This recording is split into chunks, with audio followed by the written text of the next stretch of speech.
Maswera sei muri Zimbabwe. Welcome to our channel Zim Confessions and Deep Secrets. Kana katika kuchanga kako kuya paneno channel, please don't forget to subscribe. Kana uchingo agara ka subscriber, don't forget to comment and share this video. Nasi muri Zimbabwe takuigirai nyaya iri kupisa ma streets ya social media, nyaya ya Tatenda Goredema na Debra Chamnorwa ava muri kuona vari pa picture irapo.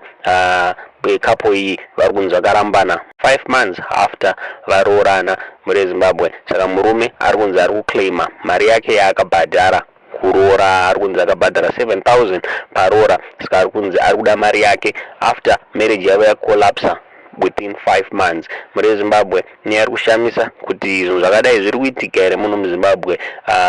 Tatenda Goredema murume ari kuclaima achiti iye haana kufara nezvaakaitwa nehama dzemukadzi uyu. Ari kuti vakamuvanzira kuti mukadzi uyu Debra aiva ane problem.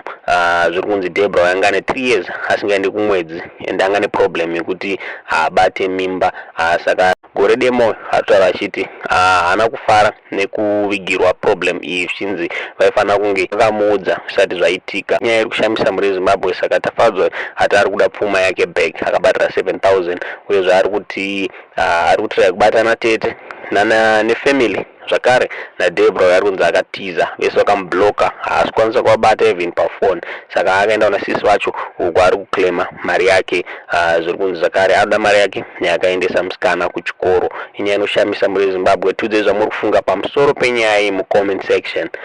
Kana usito subscribe, please don't forget to subscribe kuti rambe tichikupai nyaya dzakadai so muri Zimbabwe.